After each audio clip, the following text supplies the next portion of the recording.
Uy! Nakapag-break ka na ba? Nakapag-relax ka na ba? Saan ka man nagtatrabaho, mapa-opisina man o work from home o mula mismo sa pwesto, sasabayan namin ang break time mo. Sasabayan namin ng mga balita at komentaryo, mga panayam ng mga taong viral ngayon. DZRH Break Time!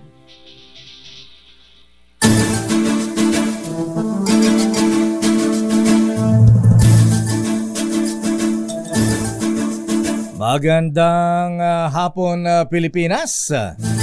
Ako po si Deo Macalma. Ako naman, Thea Petro Corpuz. At narito ang headlines ng ating mga balita ngayong araw ng Miyerkules. Uy, simbang baklaran pala ngayon, Miss Thea, ha? Wala kay. Narito ang headlines ng ating mga balita ngayong 21 ng buwan ng Pebrero. US Marcos Conspiracy. Pinalutang ni Pastor Apollo Kibuloy, plano daw siyang ipa-eliminate. Pastor Apollo Kibuloy, binalaan ng Senado na ipa-aresto pag no-show pa rin sa hearing. Mainit ang pagtalakay sa hirit ng wage increase ng mga manggagawa. Inaasahan sa Kongreso sa darating na Martes.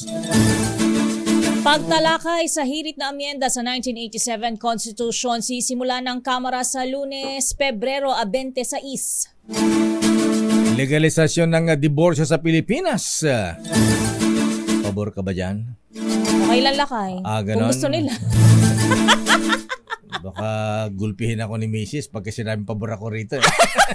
Sabi nga, may nagsabi sa akin lakay, tinanong ko kung pabor siya dyan. Para lang yung yan, carrying a gun. Hindi dahil meron kang baril, gagamitin mo. Legalisasyon ng diborsyo sa Pilipinas, isasalang na sa plenaryo sa Kamara. Pinsala ng mga pagbaha at landslide sa Mindanao, umabot sa higit 1 bilyong piso ayon yan sa NDRRMC. Ikalawang luxury sports car na Bugatti Chiron. Aba, kinumpis ka na. O kinumpis ka ba? Sinurrender, ha? Nang may-aring Chinese na nakatira sa Ayala, Alabang. Ayon sa Bureau of Customs. Kumalat na text message na may tumakas na 3 pusakal na kriminal sa Makati. Fake news ayon niya sa Southern Police. Foreigner na nag-bomb joke sa Lagindingan Airport, Misamis Oriental, inaresto. Cyanide fishing ng mga Chinese at Vietnamese fishermen sa West Philippine Sea hahabulin ayon niya sa Department of Justice. At sa detalye na ating mga balita, inakusan ni Pastor Apollo Kibuloy ang Estados Unidos na may plano manong i-eliminate siya o ipapatay at may basbas daw ito ni Pangulong Ferdinand Bongbong Marcos Jr. Ito ang sinabi ni Kibuloy kasunod ng pag-iisyu ng Senado at Kamara ng subpina laban sa kanya. Wanted din sa Amerika sa US Federal Bureau of Investigation o FBI ang pastor dahil sa sex trafficking at iba pang kaso na isinampas sa Amerika. Ayon sa kanyang sources, rendition ang gagawin daw sa kanya ng Amerika at kasabot daw niya ang Pangulong Marcos at First Lady Lisa Araneta Marcos at iba pang mga nasa gobyerno. Ibig sabihin ay maaari daw siyang pasukin at hulihin sa kanyang compound anumang oras at posible rin daw na ito ay humantong sa assassination. Sa iba pang balita, ipaaresto ng Senado si Pastor Apollo Kibuloy ng Kingdom of Jesus Christ na nakabase sa Davao City kapag hindi ito dumalo sa susunod na pagdinig. Ito ang babala ni Senator Risa Ontiveros na siyang chairperson ng Senate Committee on Women and Children kasunod ng inilabas na subpina. Sa audio message na ipinalabas si Pastor Kibuloy, nakasaad na bahagi lang ng paninira sa kanya mga investigasyon sa ngayon. Ayon kay Ontiveros, hindi si Kibuloy ang biktima kaya't dapat lang siyang humarap sa legal na proseso. Itinakda ng committee ang susunod na pagdinig ng reklamong child abuse, human trafficking, rape at iba pang laban kay Kibuloy sa March 5. Bantay, sarado daw ang compound ni Pastor Apollo Kibuloy dito sa Manila at maging sa Davao City, lalo na sa gabi. Ito ang sinabi ng kampo ni Kibuloy kung saan under surveillance daw siya ng mga drone sa mga compound ng pinuno ng Kingdom of Jesus Christ. At may patong din umano ito sa ulo na 2 milyong dolyar. Meron daw siyang source na nagsabing gustong taniman ng bala at droga ang kanilang mga compound. Sabi pa ni Kibuloy, wala raw ibang ginawa ang kanyang organisasyon kundi tumulong lamang sa publiko at ipalaganap ang salita ng Diyos. Matatanda ang pinasumpiran ng Senado at Kamara si Kibuloy dahil naman sa mga kaso ng human trafficking at sexual abuse. Samantala, inakusahan ni Pastor Apollo Kibuloy ang mga umano'y rape victim nito na mayroong Potiphar's wife syndrome. Anya, gawa-gawa lang ng mga babaeng pastorals ang akusasyon dahil tinanggihan niya ang mga ito. Paliwanag ni Kibuloy, maraming babae ang may desire o nagnanasa sa kanya at pinag-aagawan siya dahil siya ay single at pinayaman ng Diyos. Dahil umano sa kanyang pagtanggi, kaya napapahiya at binabaligtad siya ng mga babae na tinawag niyang may mga Potiphar's wife syndrome. Matatanda ang ilang mga dating miyembro ng Kingdom of Jesus Christ Pastorals ang tumestigo sa Senado laban kay Kibuloy kaugnay ng mga reklamong large-scale human trafficking, rape, sexual abuse, and violence at child abuse.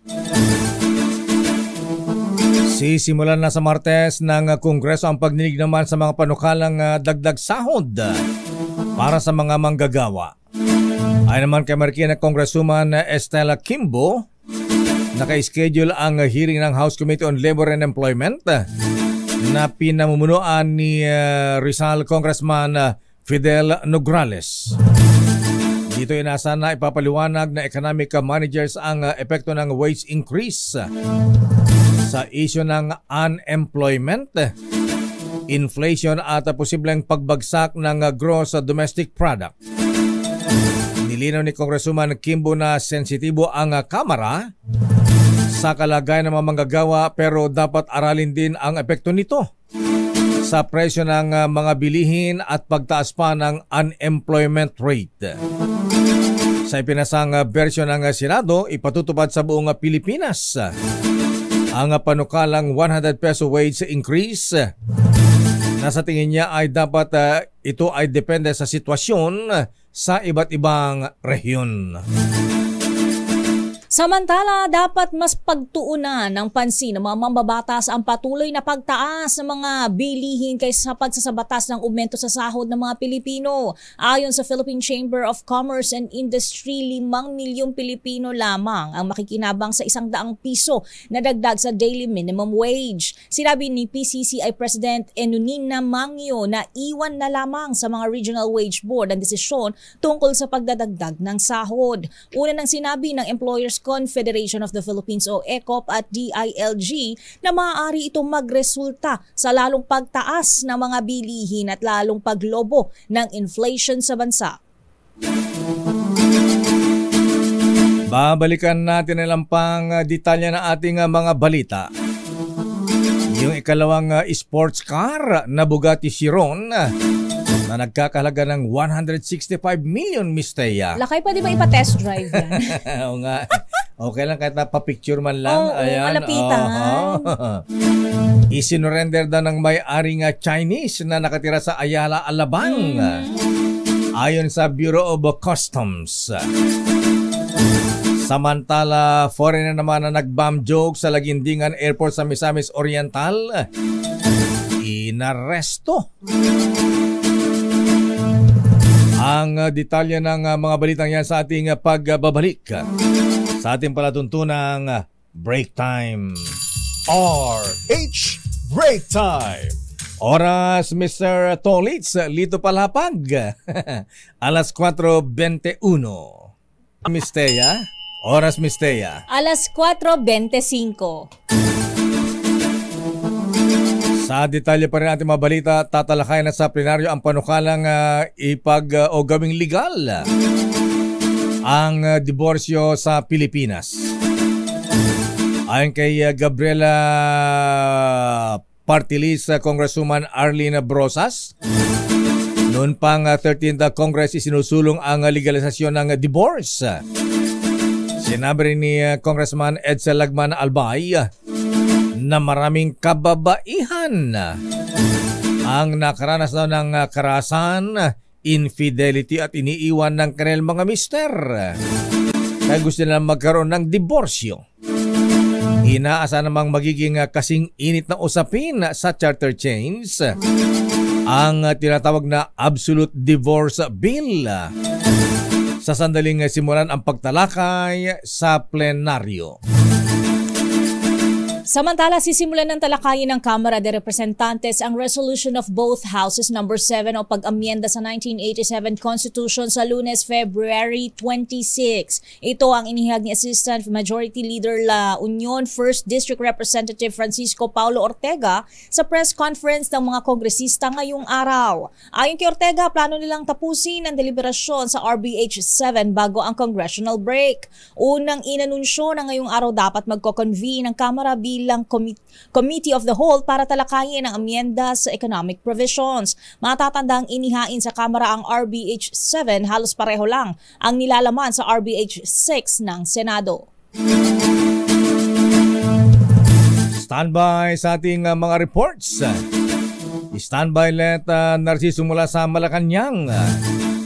May reaksyon na ba ang Malacanang Miss Let sa aligasyon ni Pastor Apollo Kibuloy na may sabuatan daw ang Amerika at Pangulong Marcos na siya ay i-assassinate? Wow!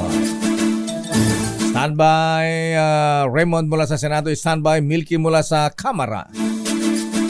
Ikinababahala naman ng Philippine Red Cross ang pagkakaospital ng mahigit 200 katao sa Agusan del Sur na dahil sa nangyaring dahil sa pagkain galing sa kanilang food truck.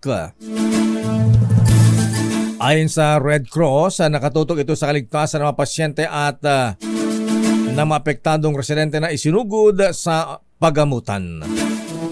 Gayunpaman, hindi na muna makabigyan ng hot meals ang Red Cross sa buong probinsya dahil suspendido ito habang iniimbestigahan ang nangyaring food poisoning. Sa pagina nilabas ngayong umaga, tiniyak ng Humanitarian Assistance Group na suportado nito ang pagsisiyasat ng lalawigan hinggil sa nasabing insidente.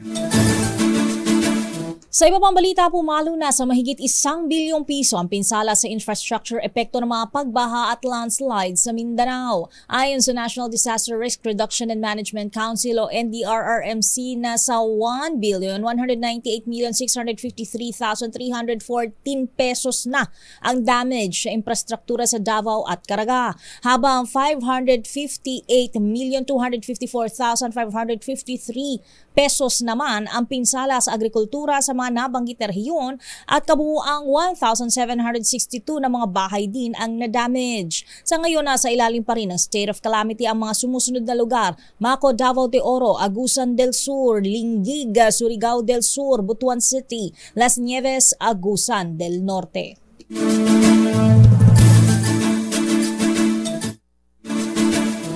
Standby let nasa RAC TV na bala kayong yung video ng sports car na nakuha sa Ayala, Alabang. Gusto ko paglaki ko, meron akong sports car. Oh, makapagpa-picture man lang. Bugatti Chiron, yan. Ferrari, Lamborghini. Kung ano available, pwede na. Asan yung item ng Bugatti? Nasa iyo ba, ha? Ayan, samantala, nasaan? Nasa iyo, lakay. Samantala, ayan. Ito na pala, nasa akin, lakay. Ito na ayan, nga, at isinuko na sa Bureau of Customs. Teka, mamaya. RHTV, ano nga yung itsura? Ipakita mo nga yung kulay ng Bugatti. Ayan, New Center. Uy. Ayan na, lakay. Ayun, ayan. Okay, sige, basa. Isinuko na nga sa Bureau of Customs ang ikalawang smuggled luxury vehicle na Bugatti Chiron matapos ang ilang linggong paghahanap. Ayon kay Customs Commissioner Bienvenido Rubio, sinurrender ang sports car sa Customs Intelligence Investigation Service o CIIS agents kasama ang National Bureau of Investigation at Philippine National Police sa Lipa Street, Ayala Alabang Village, Muntinlupa City. Ang nasabing Bugatti Chiron 2023 model na kulay asul na may plakang NIM 5448 ay pag-aari umano ng isang Chinese na nangangalang Meng Guinju. Una nang isinuko noong Pebrero 9 ang pulang Bugatti Chiron 2023 model na may plakang NIM 5450. Magkasunod pala ng plaka, lakay ano. Matatanda ang nag-issue ang Bureau of Customs ng warrant of seizure and detention laban sa dalawang sports car noong Pebrero 2 na inangkat sa ibang bansa ng walang kaukulang dokumento. Lakay, bakit pa kinuha? Di ba pwedeng bayaran na lang yung Ewan customs ko. fee? Oo nga, ha? O ayaw bayaran? Ano ba yon?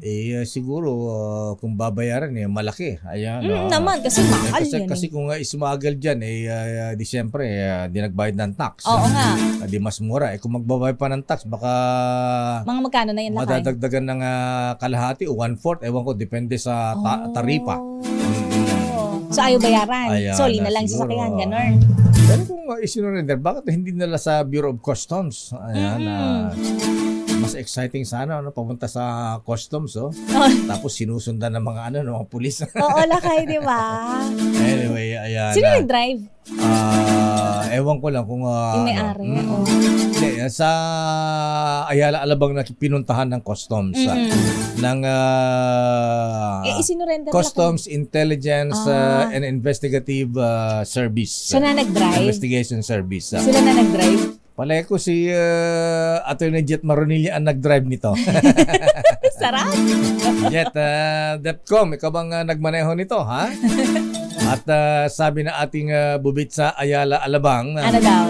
yung sports car na yan ay nakuha, natagpuan dun sa Lipa Street. Oo nga, lakay. Malayo ba yan? Di ako familiar sa street Lipa na yan. Street, Ayala Alabang, Muntinlupa. Sa dulo ba yan, lakay? O bungad? Ipagtanong natin kay kay Resty Perez at saka kay Mr. Archie Lacson. Ayan. So, kay Paring Ray Langit. Ayan. Yan, oo. So yan po na Mga Ayala natagpuan Boys. na. Ayan, mga Ayala Boys. Samantala, report mula kay Leta Narciso. Ayan. Nasa ba yung Pangulong Marcos bukas na gawing legal ang motorcycle taxi sa Pilipinas. Di ba legal na nga yung mga angkas? Di ba ginagawa ng... Oo, dami na nga nilalakay. Merong Joyride, angkas, Ayan. Move It. Yan yung mga nakikita ko eh. Ganun ba? May bago pa yung purple yung color. I forgot na yung color purple. Ay, Baka forgot. Violet Motors. Hindi. Color friend tayo. Ano yung color color purple? friend. Ano yan? Ano yung purple na yan? Purple. Alamin natin report mula kay RS14. Let Narciso, please come in. Miss Let. Lakay, Ms. Thea, kinukonsidera ni Pangulong Ferdinand Marcos Jr. ang mungkahi na gawing legal ang motorcycle taxis at katwiran ng Pangulo kung mas maraming options ng masasakyan, makikinabang rito ang mga pasahero, mga driver at MSMEs at nakikipagtulungan niya ang pamahalaan sa stakeholders at para mapag-aralan ang bagay na ito. Ginawa ni Pangulong Marcos ang pahayag matapos makausap ang mga opisyal ng Grab Philippines na bumisita sa Malacanang. Kinilala ng Pangulo ang higit 100,000 trabahong nalikha ng kumpanya na nakatulong para mabawasan ang unemployment. Target ng Grab na palakasin pa ang kanilang operasyon at pataasin ang ridership, kaya naman hinihingi nito ang suporta ng Presidente sa kanilang plano. Sa ngayon, Lakay, ay matatandaan ninyo, pilot testing pa lang. Wala pang batas para dyan eh. Nagkaroon ng pilot testing kaso na nahinto dahil dun sa pandemic at after nun, ayan, wala pang malinaw. Naku, maraming taxi driver ang magalit dito, ha? Bakit lang? Naapektuhan na ang kita ng mga taxi drivers gawa ng mga angkas-angkas. Kasi lakay yung mga ganito, yung mga rider ka na ganyan, parang mas mura, kaso mainit. Yun lang. Pudot sa taxi may aircon. Pero kung di ka naman nagmamadali, kung nagmamadali ka naman, yun. Ayun, Lakay. Epektibo talaga sa kapag nagmamadali ka. So yan, mga ilang daang libo na ba ang motorcycle taxi, Miss Let? Anong report nila sa Pangulong Marcos kanina? Yung binanggit lakay ay nasa 300,000. Oh, 300,000. dami-dami. Yun pala, yun yata yung dun sa ano pa lang, sa Move It na binili nila. Move Mhm. it. Move it pa lang yan. Yung red ha? yun, yung lakay. Ah, Tapos ganun yung ba? Oo. Yung kulay bughaw. angkas. Angkas yung kulay bughaw. Ay, yung kulay luntian. Ano yung luntian na nga lakay? Ah, Green? green. Grab. Grab. Joyride pala yung purple na Miss Let. Joyride. Tama ba ako? Joyride yan na. Ayan, yan sila. Yung mga Blue din kulay. yung Joyride. Blue din ba? Nagugulat na ako. Makita talaga yung angkas. Oo, angkas at Joyride yung blue. Ayun. Ayan. Alin ba mas mura ang angkas kesa sa taxi, di ba? Oo, lakay. Oo, lakay. Kasi walang Walang aircon eh. wala bang aircon. Tsaka ano, Akala ko- paspasda. Akala ko alfresco. Ayan, alfresco. Parang alfresco dining lang ah. Alfresco de usok. Oo. Anyway, so wala ba reaksyon ng Pangulo Marcos sa Miss Let? Doon sa matindi aligasyon ni Pastor Apollo Kibuloy, ha? Meron daw conspiracy sa buwatan ang Amerika at Pangulong Marcos para siya ay ipa-eliminate. Oo, lakay. Wala kasing chance kanina para ma-interview siya dun sa event sa Clark. So, ayan, hindi yan naitatanong pa. Okay, sige. Maraming salamat, Miss Let. Balik sa inyo, lakay at Miss Thea. Maraming salamat, Let Narciso mula sa Malacanang. Sandali lamang at meron tayong umuusok, naghumahagibis na Flash Report. Flash Report. Flash Report! Kung pinag-usapan natin ang motorcycle taxi mga angkas, Love Joy? Move it. Move Joyride. Joyride. Naglalaukan. Rambol na. Naku, ito malungkot. Naku, Diyos ko, may patay. 14 po ang namatay. Isang truck nahulog sa bangin sa Mabinay, Negros Oriental. 14 ang namatay. Alamin natin ang detalye mula kay Arrest number 46 mula sa Bacolod, Ismail City. Rex Cantong, please come in. Rex.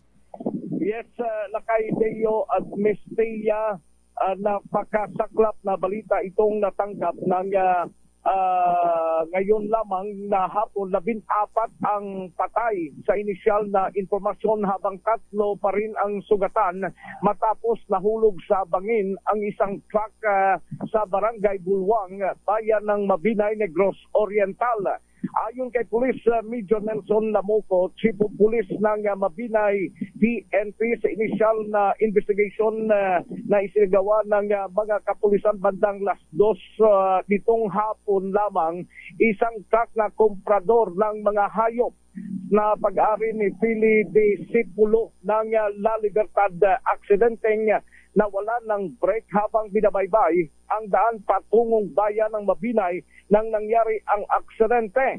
Sa ngayon, patuloy pang investigasyon ng mga kapulisan hinggil sa nasabing aksidente, Lakay Deo at Miss Thea.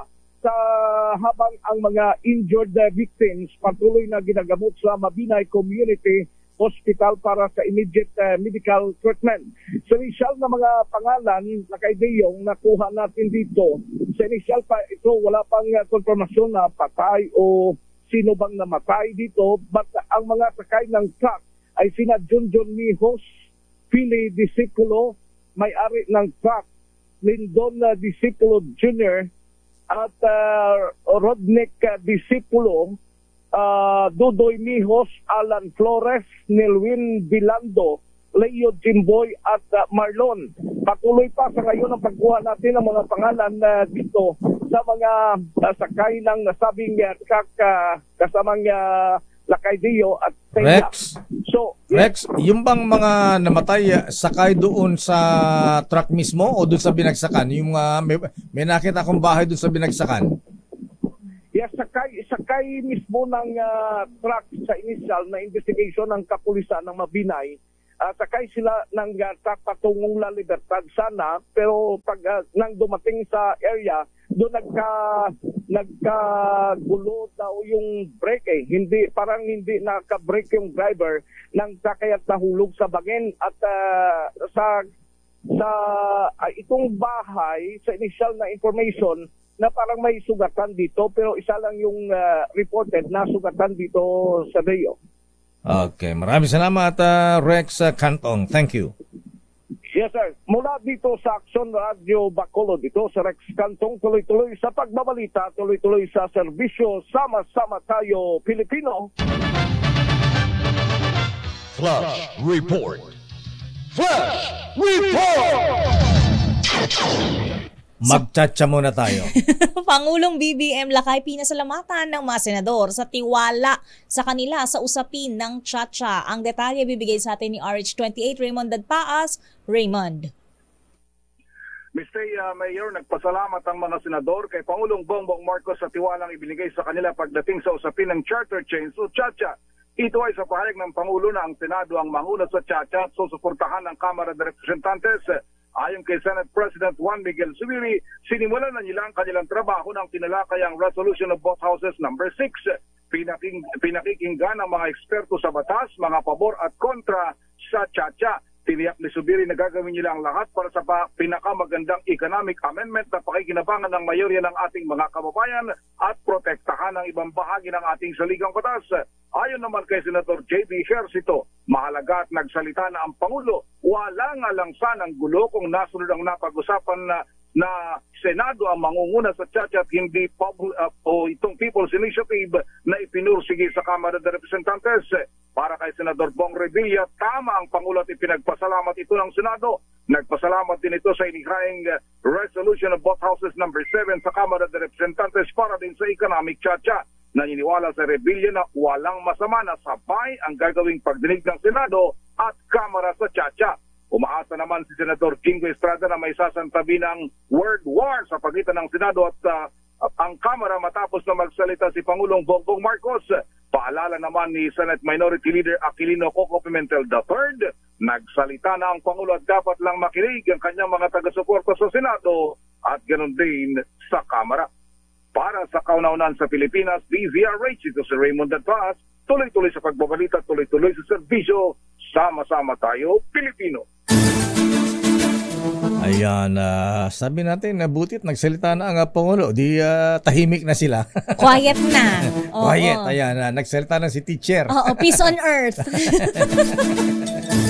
Babalikan po natin ang detalye ng ating mga balita. Naku, yung Chinese na may-ari ng sports car na Bugatti Chiron, Senator Idol Raffy Tulfo, ha? Abay, hindi pa rin daw lusot sa kaso kahit isinurrender ang nasabing sports car ayon sa Bureau of Customs. Wow. At yung mga sundalong nakapatay sa alang miyembro ng Dawla Islamiyah, aba, pinarangalan ni AFP Chief General Romeo Browner Jr. Ba, dapat lang. Oy, si Christy Permin ay manang Christy, ha? Abay, si manang Christy Permin. Sinong bata na kanon? Ayan, sinagot na yung mga paratang sa kanya ng company, Dominic Roque. Sa kanya daw kasi galing laki yung mga chika. Na may something kay Dom at saka yung mga si Mayor tsaka si Kong kahapon. Anong gagawin ni Dominic kay manang Christy? Mukhang kakasuhan lakay. Akala ko haambalusin ng handbag. Tatakong hindi naman. Ang detalye po ng balita niya sa ating pagbabalik sa ating palatuntunang Break Time. RH Break Time. Oras, Mr. Cesar Lee, Mr. Michael is my guy. Magkano bossing ang palitan ng dollar ngayon? Ayon sa ating business correspondent, Michael is my guy. Habang nag-golf sa Manila Golf ay nagre-report sa atin, ang palitan ng dollar nagsara sa 55 pesos and 94 centavos. Oras, Miss Thea. Ang auspicious lakay, 4:44. 9. Oras alas 4:49, Pinong. Ala ka bang orasan? Siyang relo lakay. Ala kang relo? Ha? Ala ka cellphone? Flash Report. Flash Report! Naku, sunod-sunod ang sunog, mga kuya, mga misis. Ingat-ingat po tayo. Kanina may sunog sa Santa Mesa ba yun, boy? Kanina umaga. Ngayon naman ay sa Tondo, Manila. Naku, malungkot. May isang namatay. Alamin natin ang report mula kay Boy Gonzales sa nangyaring sunog sa Dagupan, Tondo, Manila. Boy G, please come in. Lakaya, Teya, may isang nasawi sa sunog sa number 800 Puljorne Street, Barangay 55, Dagupan, Tondo, Manila kanina. Ito ang tinumpirma ni Parish Superintendent Leo Andiso, ang Manila BFP Deputy Fire Marshal.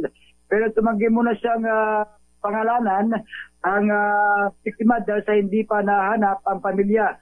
Kabilang din sa mga nasugatan kanina, ang 2 bumbero na nagtamo ng sugat sa kamay, sugat din ang 4 na residente na kinabibilangan ng 2 lalaki at 2 babae na nagtamo naman ng mga minor injuries. Kanina ay umabot sa ikalawang alarma ang sunog kung saan nasa 30 bahay ang naabo at 100 pamilya naman ang nawalan ng tirahan. Para sa kauna-una sa Pilipinas, ni Rage, ito si Boy Gonzales, tuloy-tuloy sa pagbabalita, tuloy-tuloy sa serbisyo, sama-sama tayo, Pilipino. Flash Report! Flash Report! Maraming salamat, Boy Gonzales. Ingat-ingat po tayo, mga kuya, mga ateng. Dahil Pebrero pa lamang sunod-sunod na po ang sunog. Wala pang fire prevention month. Wala ka, nagputot gamin. Ayos, tama ka. Ang init ng panahon. Samantala, mainitang talakayan sa plenaryo ng Kamara sa hirit na Absolute Divorce Bill. Asahan. Idetalye mo, RH12, Milky Reganan. Manang Milky. Kaya at lakay, inaasahan na magiging mainit ang talakayan sa Kamara. Sa sandaling pag-usapan na sa plenaryo ang Absolute Divorce Bill ng main author ay si Albay 1st District Representative Edsa Lagman. Ayon kay Marikina Representative Stella Kimbo, bilang may bahay at ina, masusin niyang aaralin ang panukala at mananatiling bukas sa mga gagawing talakayan. Aminado si Kimbo na pinapaboran niya ang pagkonsidera sa diborsyo sa usapin kung may pang-aabuso at pananakit, maging ito ay sa asawang babae o lalaki. Sabi ni Kimbo, baka mapadali ang pagpasa sa Absolute Divorce Bill kung mailalagay ang grounds na abusive relationship. Sa ngayon kasi anya, hindi ito nakasaad bilang grounds for legal separation. Pakinggan natin sa Marikina Representative Stella Kimbo. Ang mga parameters syempre dyan is, yung una sa lahat is yung mga sitwasyon that leads to marriages that need to be dissolved, right? Halimbawa, mga sitwasyon na nagkakasakitan, 'di ba? Yun naman talaga ay dapat sa ngayon kasi hindi siya ground, hindi po ba? So, tingin ko kung yan ay kung ang existing laws sana natin ay maging klaro na yan ay ground for separation, sana yung existing framework pwede na sana amyendahan na lang. So ako, ganun yung aking pagtingin, di ba? But ako, bukas pa naman ako. Sa akin, yun yung mga, wala pa rin akong pinag-iisipan pa, basically. But ako, at the end of the day, bilang babae, ang pinaka-importante sa lahat ay dapat naman ang bawat babae o lalaki kailangan safe at happy sa isang relasyon. Sa paliwanag naman ni 4Ps Party List Representative JC Abalos, sa ilalim ng ating batas, wala sa probisyon ng abusive relationship sa pagsasampa ng legal separation maging sa annulment. Apela ni Abalos, co-author ng bill, bigyan ng pagkakataon ng panukala at bigyan ng pagkakataon ang mga nasa toxic relationship na lumigaya. Una rito, sinabi ni Congressman Lagman, ang divorce bill ay self-love o pagmamahal ng babae sa sarili at sa kanyang mga anak, dumaya sa mapanakit at abusadong pagsasama. Para sa kauna-una sa Pilipinas, DZRH, yes, Sakay. Ayan na, ngayon nagsalita na ang Pangulong Marcos. Tahimik na ba ang mga kongresista? Ay, Chacha ba Lakay? Akala ko si divorce bill. Nag-change topic na sila, Lakay, para hindi na pag-usapan yung Chacha. Charter chains, ayan. Mga tumahimik na rin. Buti naman.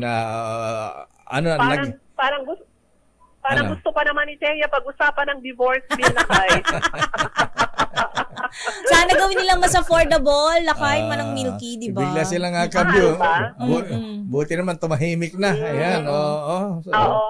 Alam mo, Lakay, dun sa, sabi nga, pangalawang panawagan na ito ni Pangulong Marcos, hindi ba kung matatandaan ninyo, ang sabi nga, maraming mga kongresista rin, ang gusto nila talaga, talakayin na, kasi bumigay na rin sila sa lahat ng gusto ng Senado. RBH number 7 nga lahat daw ay sinunod dali ang gusto. Ang gusto rin nila ay matalakay na ito sa lalong madaling panahon.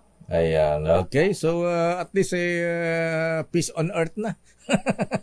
Peace be with you daw. Totoo yan, Lakay. Napapanahon naman.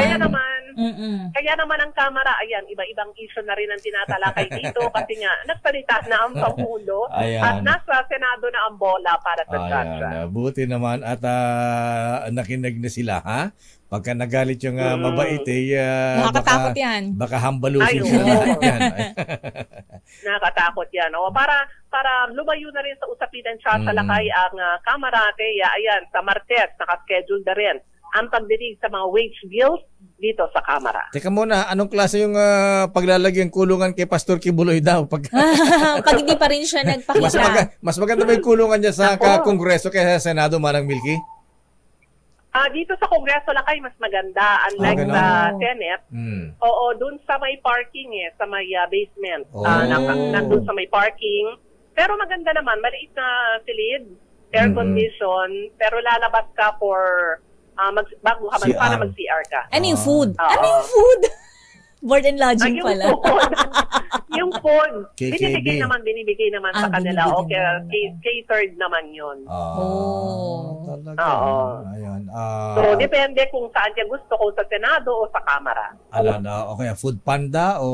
Delivery bawal na kayo na Bawal ba? Di ba Manang Milky, bawal na magpapasok ng delivery dyan sa Kamara? Oo nga pala. Oo, medyo mahirap, Lakay. Ewan ko lang sa Senado. Pero ang banta rin ng Kamara, basta hindi siya sisipot, automatic yun, na ipapa-aresto na siya. Okay. Maraming salamat, Manang Milky. Balik sa'yo, Lakay, Thea. Samantala, eto na, report ni Christian Gigolo Manyo, ha? Ano ba itong Chinese na ito, Christian? Ito ba Chinoy o pure Chinese galing mainland?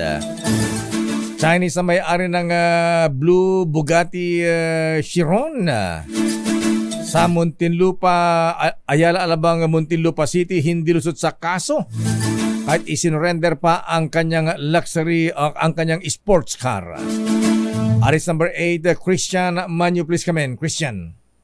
Lakay at Thea, maharap pa rin sa kasong paglabag sa RA 10863 o Customs Modernization and Tariff Act ang may-ari ng kulay asul na Bugatti Chiron na ilang linggo nang hinahanap at na-recover nga sa isang mamahaling subdivision sa Muntinlupa City kanina. Ito'y kahit pa voluntaryong isunuko ang mamahaling sasakyan sa mga otoridad.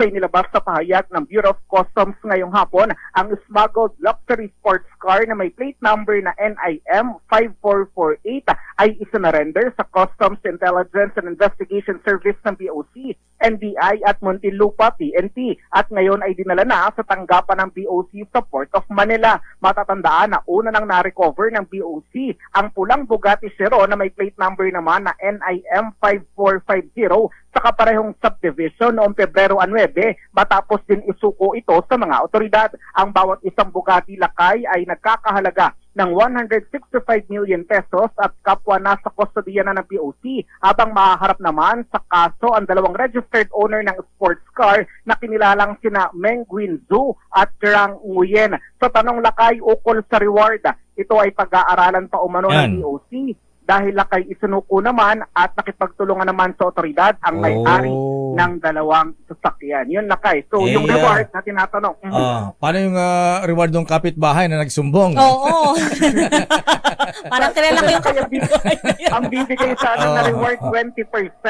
20% ng halaga ng Bugatti. Pero ang binabanggit dito, Lakay, dahil nakipagtulungan naman sa mga otoridad yung may-ari ng sasakyan at ito'y voluntaryong isinuko, pag-aaralan kung sino ang makatatanggap nitong pabuya. Ayan, pwede pa pakisabi kay Apo Customs Commissioner Bienvenido Rubio, ha?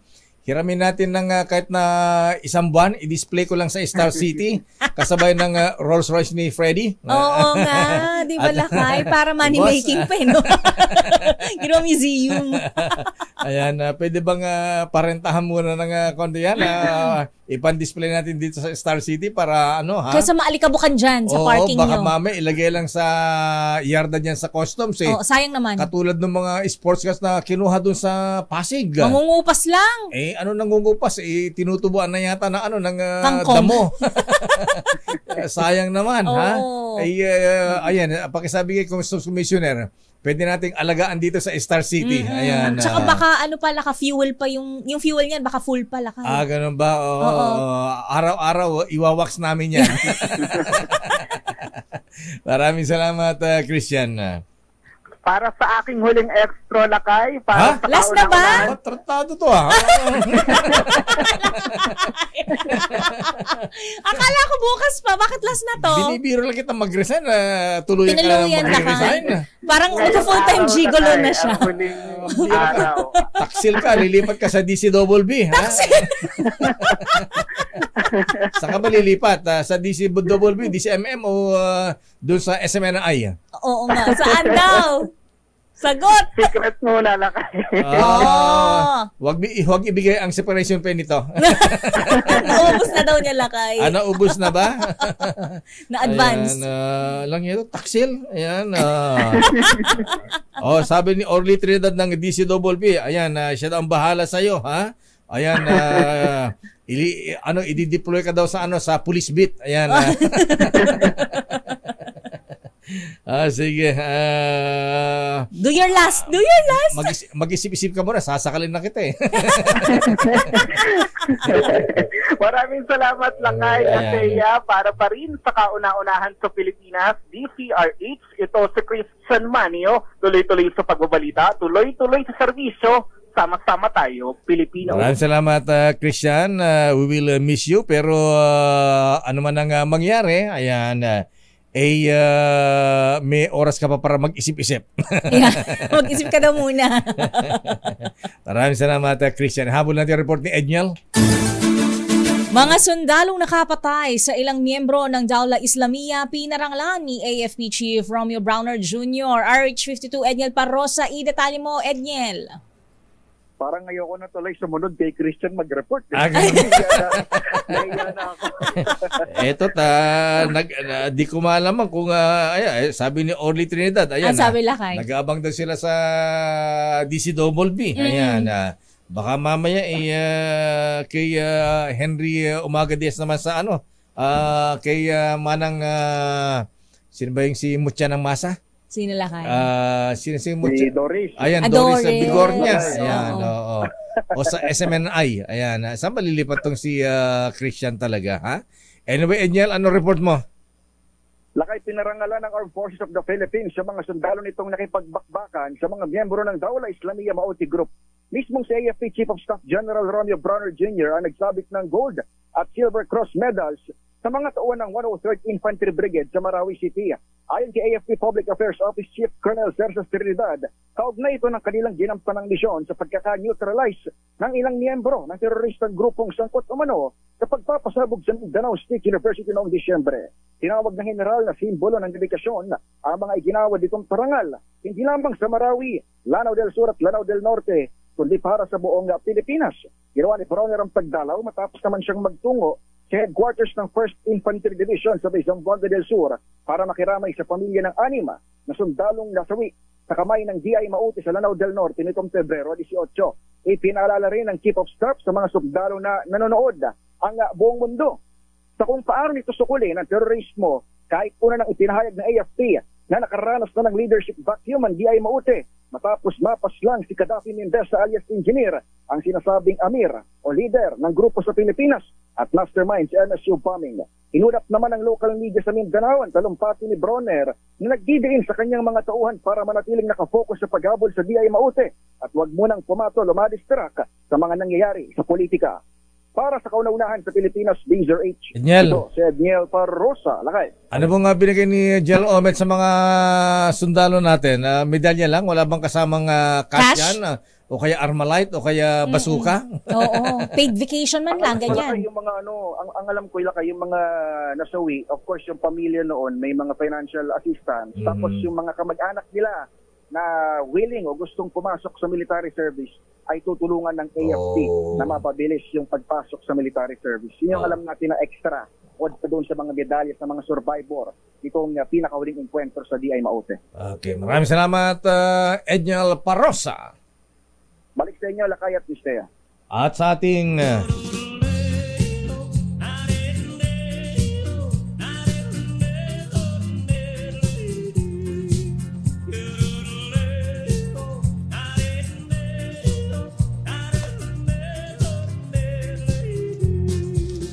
ito ay hindi chismis na pag-uusapan lang.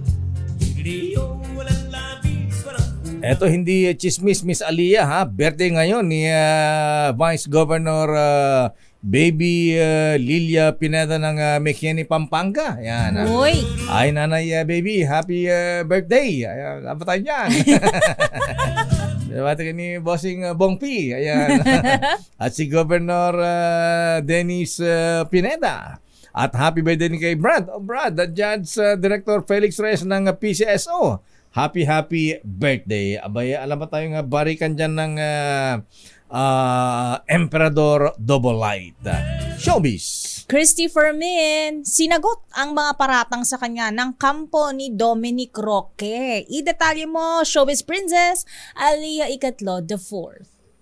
Lakay at Mistea, na buhay na naman ang kontrobersyal na hiwalayang Bea Alonzo at Dominic Roque. Kahapon ay nagsalita na rin kasi ang kampo ni Dominic at partikular na tinukoy ang showbiz talk show host na si Christy Fermin na nagpapakalat ng malisyosyo at mapanerang uri na ipinupukol sa kanya. At ngayon nga ay sinagot ni Fermin ang mga paratang na siya ang nagsabing benefactor ni Dominic, sina Mayor Bullet Halos-Hos at Congressman Bong Suntay. Sa panig ni Fermin, iginiit niya na kailanman ay hindi siya nagbanggit ng pangalan ng politikong nagmamayari ng condo unit na tinitirhan ni Dom. Kahit balikan pa niya ang kanyang mga vlog at episodes ay walang nadawit na pangalan ng politiko. Samantala inamin ni Fermin na nagbanggit siya ng pangalan ni Attorney Bong Suntay pero hindi niya ito idiniin sa issue. Sa halip ay paglilinaw pa niya ang kanyang ginawa. Hindi rin daw siya nagbanggit ng pangalan ni Mayor Bullet Halos-Hos o kahit anumang clue tungkol sa alkalde. Sa inilabas na pahayag ng mga abogado ni Dom kahapon, nagsorry na umano si Dom kay Mayor Bullet at sa pamilya nito dahil sa pagkakadamay sa issue. Paglilinaw pa ng kampo, wala siyang pagmamayari na clean fuel gas station. At panghuli, to set the record straight, ay hindi rin daw tungkol sa prenuptial agreement ang dahilan ng hiwalayan ni na Dominic Roque at Bea Alonzo. Para sa Breaktime Showbiz, ito si Aliyah Ikatlo. Tuloy-tuloy sa pagbabalita, tuloy-tuloy sa serbisyo. Sama-sama tayo, Pilipino. Maraming salamat, Miss Aliyah Ikatlo IV. Ano pa talaga? Member ba ng LGBTQ plus si Halos-Hos sa Suntay? Di naman daw lakay kasi mga may mga family. pamilya. Oh, okay. At ayan, ang kabuo natin palatuntunan ng break time. Ako po si Deo Makalma. Ako naman, Thea Petro Corpus. Antabayanan na balansyadong balita mula kay Chairman of the Board, Henry Uri at Miss Kay Karen Oyong. Bye-bye. Ingat, stay safe.